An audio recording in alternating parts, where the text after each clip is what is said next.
Claudine Merci, lorsque lui arriva l'aventure que je vais vous dire, n'avait que 8 ans. C'était une petite fille tout à fait aimable et gracieuse, dont le rêve était de rencontrer une fée, et de préférence la fée des neiges. Cette fée est réputée, chez les paysans lorrains, très généreuse et bienveillante. Ce qu'on lui demande, elle l'accorde du premier coup. La difficulté, c'est de la rencontrer. Si je savais où elle demeure, j'irais, pensait Claudine. Je la supplierais de rendre maman un peu moins pauvre. Personne, en effet, à Audun-le-Roman, n'était plus à plaindre que Madame Merci. Veuve et sans nul soutien, elle travaillait pour un maigre salaire, tantôt ici, tantôt là, et ne possédait au monde qu'une maisonnette située à quelque distance du bourg, sur la route qui mène en Alsace. Autour de la cabane s'étendait un petit potager. De la sorte, on avait des pommes de terre et des choux. Tant que duraient les choux et les pommes de terre, on mangeait presque à sa faim. Ensuite, il fallait se rationner un peu. Et les jours n'étaient pas rares où l'on ne prenait qu'un seul repas. Ajoutez que pendant une longue maladie qu'elle avait eue, Madame Merci s'était endettée.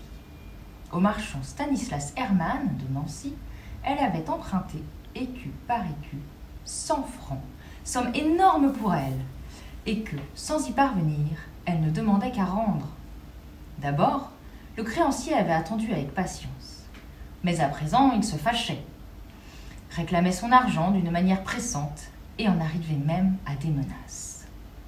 La veuve s'affligeait, s'effrayait, versait des larmes, et Claudine, qui voyait pleurer sa mère, songeait chaque jour davantage à la bonne fée des neiges et méditait de se mettre en chemin pour l'aller chercher. Mais la recherche s'annonçait périlleuse, et l'enfant la renvoyait tous les soirs au lendemain. De cette façon, le temps coulait, et voici que les arbres n'avaient plus de feuilles et que la nuit tombait de bonne heure. C'était l'hiver. Un dimanche matin, vers la fin du mois de novembre, les habitants d'Audun-le-Roman virent à leur réveil la neige tournoyer devant les fenêtres. Un tapis blanc s'étendait le long des rues et couvrait, jusqu'au bout de l'horizon, les plaines et les collines. Sans cesse descendait du ciel une multitude de nouveaux flocons. Le vent, un vent brusque et glacial, les poussait devant lui comme une nuée de mouches. Et, vrai, par un tel temps, cela avait de la chance qui pouvait rester au coin du feu. Ce n'était pas le cas du facteur. Chaussé de hautes grêtres et creusant un noir sillon dans la neige, il allait d'une porte à l'autre. Ce jour-là, il n'avançait pas vite, et midi sonnait lorsqu'il arriva à la cabane de Madame Torcy. Toc toc! Il frappa 2 coups à la vitre, tendit une enveloppe et s'éloigna. La veuve, d'une main tremblante, déchira l'enveloppe, déploya un large papier. Comme elle ne savait pas très bien lire, elle eut de la peine à saisir le sens de la lettre. Pourtant, avec le secours de Claudine, elle en vint à bout et finit par comprendre qu'on l'avertissait que si elle n'avait pas, avant 3 jours, payé à M. Stanislas Hermann la somme qu'elle lui devait, sa chaumière et ses meubles seraient vendus. Cette fois, gémit la pauvre femme, plus de remède. Notre perte est certaine. Il ne nous reste plus qu'à aller, la besace à l'épaule, par les chemins. Ah, ma chérie, que la vie nous est cruelle. Que ferons-nous lorsqu'on nous aura chassés d'ici? Elle me perce le cœur, la pensée de ce qu'il te faudra souffrir. Serrant entre ses bras sa fille, ainsi parlait la maman. Mais la petite ne répondait rien. L'œil à demi fermé, elle semblait se recueillir, former en elle-même quelques dessins. Étonnée, Madame Merci s'écarta un peu, puis erra en soupirant dans la chambre jusqu'au moment où, ayant vu que le feu s'éteignait, elle se rendit au jardin pour y prendre du bois qu'elle avait coupé la veille. Dès que sa mère fut sortie, Claudine se leva d'un bond, se couvrit d'un épais fichu de laine, s'élança hors de la maisonnette et s'engagea dans la campagne en disant « Tâchons de trouver la fée des neiges, c'est elle seule qui peut nous sauver. » Marquée par les poteaux et les fils du télégraphe, la route s'allongeait, droite et déserte. À chaque pas, l'enfant s'enfonçait jusqu'à la cheville et ne retirait son pied qu'avec effort. Par instants, la bise lui jetait au visage une poussière glacée. Son cœur battait à se rompre, elle avait très peur, très froid, et sentait, en marchant, une façon de vertige. Néanmoins, Elle s'obstinait à aller en avant, et elle avait déjà parcouru un grand bout de chemin lorsqu'elle éprouva tout à coup une telle lassitude qu'il lui fallut s'arrêter. Un tronc d'arbre à cet endroit était étendu au bord du fossé. Claudine s'approcha du tronc d'arbre et s'assit. À peine assise, elle entendit un bruit de sonnette et aperçut, venant vers elle, un traîneau attelé d'un joli cheval. Coiffé et vêtu de fourrure, un homme robuste et de haute taille conduisait cet équipage. C'était M. Gilbert Trois-Maisons, le plus riche minotier de la province. Un personnage au fond plein de bonté, mais rude, autoritaire, fantasque. Tout le monde à 20 lieues à la ronde le connaissait, et lui, il connaissait tout le monde, sans excepter Claudine Merci. En la voyant seule au milieu des champs couverts de neige, il fut non moins inquiet que surpris. Brusquement, il s'arrêta devant le tronc d'arbre et d'une voix grondante demanda « Que fais-tu ici donc, petite sotte ?»« Je cherche, monsieur, la fée des neiges. »« Mais es-tu folle ?»« Oui, de chagrin. »« La cause ?»« Une dette que maman veut payer, 100 francs.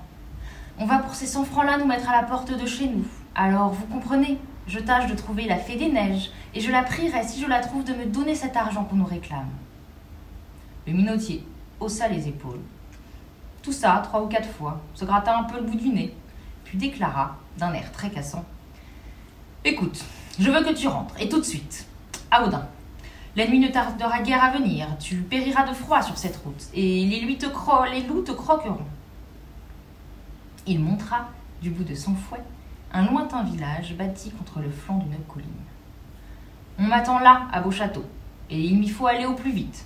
Mais je repasserai dans 1 heure, et si je te retrouve ici, gare à toi. » Sur ces mots, il toucha légèrement son cheval qui partit comme une flèche. « Non, non, pensa Claudine, je ne retournerai pas au logis sans t'avoir vue, bonne fée. » Elle se leva, essaya de marcher, peine perdue.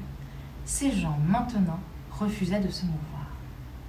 Toute raide et engourdie, elle tomba après quelques pas, et force lui fut, en conséquence, de ramper à nouveau vers le tronc d'arbre. Une fois là, un invincible besoin de dormir s'empara d'elle. Sachant bien que lorsqu'on s'endort dans la neige, on risque de ne plus jamais s'éveiller, elle résistait de son mieux au sommeil, redressait avec courage la tête et travaillait à garder les yeux ouverts. Mais c'était en vain qu'elle luttait. Son front, finalement, s'inclina. Un voile s'étendit sur ses paupières, et elle s'affaissa en murmurant « Au secours, fée des neiges !» Or, avec une voix plus suave que la douce musique, quelqu'un répondit à l'instant même « Gentille Claudine, me voici !» Et vêtue d'une robe éblouissante, une femme apparut, très radieuse. Mieux que la pleine lune luisait dans son regard, et, chaussée de brodequins blancs, ses pieds touchaient à peine le sol. « Est-ce vraiment vous, ô fée des neiges ?»« Vraiment moi, petite amie. Veux-tu que je t'emporte dans mon palais ?»« Oh oui, madame. » La fée saisit entre ses bras la fillette et partit tourbillonnante. Sa tête fendait les nuages. Sa robe, qui s'était soudain allongée d'une façon prodigieuse, traînait à la surface de la terre, et tout ce que le bas de cette robe effleurait, les champs, les toits, les clochers, les routes, se poudrait aussitôt d'une poussière éclatante. On filait aussi vite que l'éclair, et tout à coup, lumineux sous le ciel terriblement sombre, un palais brilla à l'horizon. Claudine franchit un porche immense, puis se trouva au centre d'une salle claire et gigantesque. Les murailles étaient faites avec des quartiers de glace. Attaché à un fil d'argent, un astre pendait à la voûte. Un tapis de neige très pur amortissait le bruit des pas. Il y avait 4 vitraux où le givre traçait d'admirables arabesques et que traversaient parfois des rayons d'or ou d'écarlate. Le lieu, en résumé, était d'une magnificence qu'on ne peut dépeindre, mais il y faisait bien froid. « C'est ici, expliqua la fée, ma demeure. La lanterne qui se balance là-haut, c'est, Claudine, l'étoile du Nord. La clarté qui illumine mes fenêtres provient de l'aurore boréale, et la neige sur laquelle tu marches, personne avant toi ne l'a foulée. » L'enfant ouvrait de grands yeux et ne se lassait point de contempler ces merveilles. Mais la blanche dame lui tira la manche et lui dit en souriant « N'as-tu pas faim, ma jolie ? Que vais-je t'offrir? Des glaces? Des œufs à la neige? Merci, non. Amuse-toi donc un peu. Fabrique un bonhomme de neige ou fais des glissades sur mon parquet. Je n'ai pas envie de jouer. Mon cœur est triste, madame, à cause de... Oui, je sais. Tiens, voilà l'argent dont ta mère a besoin. Je le mets dans la pochette de ton tablier. Et maintenant, mignonne, que désires-tu encore? Que vous me rameniez à la maison. C'est facile. Et voilà de nouveau Claudine parmi les nuages. Elle vole en un clin d'œil au-dessus des océans, des plaines, des villes, reconnaît bientôt l'église et la mairie d'Audun-le-Roman et rentre chez elle par la cheminée. Étends-toi, dit la fée, sur ta couchette et reçois mes baisers d'adieu. Adieu, Claudine. Juste à ce moment, les yeux de la petite se rouvrirent. Elle avait chaud, elle était dans son lit. Un flambeau brûlait à son chevet et, penchée sur elle, sa maman l'embrassait avec transport. « Ah, chérie, disait-elle, quelle affreuse inquiétude tu m'as donnée. Pourquoi es-tu partie sans m'avertir? D'où viens-tu? Et qui donc, pendant que je te cherchais en dehors, t'a conduite ici, tout endormie? Mais c'est par les routes du ciel, la fée des neiges. Cesse, ma reine, de délirer. Mais je ne délire nullement. J'ai vu la fée comme je vous vois. Je lui ai parlé comme je vous parle. Elle m'a reçue dans son blanc palais. Et la preuve... Allons, calme-toi, reprends tes esprits. La preuve, c'est qu'elle m'a donné de quoi payer notre dette. Vous ne me croyez pas? Petite folle. Eh bien, cherchez dans ma poche. Par complaisance, la maman chercha. Et aussitôt, sa main retira de la pochette quelque chose qui luisait et tintait. 5 pièces d'or. Dès le lendemain, on rendit à M. Stanislas Hermann ce qu'il avait prêté. Et non seulement la cabane ne fut pas vendue, mais l'argent se mit à affluer. Des sommes énormes, 3 francs par jour. D'où venaient ces 3 francs? De M. Gilbert Troismaisons, qui avait offert à Madame Merci une place d'intendante en ses cuisines, qui nourrissait jusqu'à 50 ouvriers. La veuve veillait donc sur la cave et les fourneaux, et Claudine, pendant ce temps, allait à l'école ou sautait à la corde sous les tilleuls devant la minoterie. Parfois, rencontrant la fillette, le patron lui demandait « Crois-tu toujours aux fées, l'ingénue ?» Elle répondait « Oui, certes !» Alors, Monsieur Troismaisons s'en allait en riant, et si on le priait de lui dire pourquoi il riait, il refusait de faire connaître ses raisons.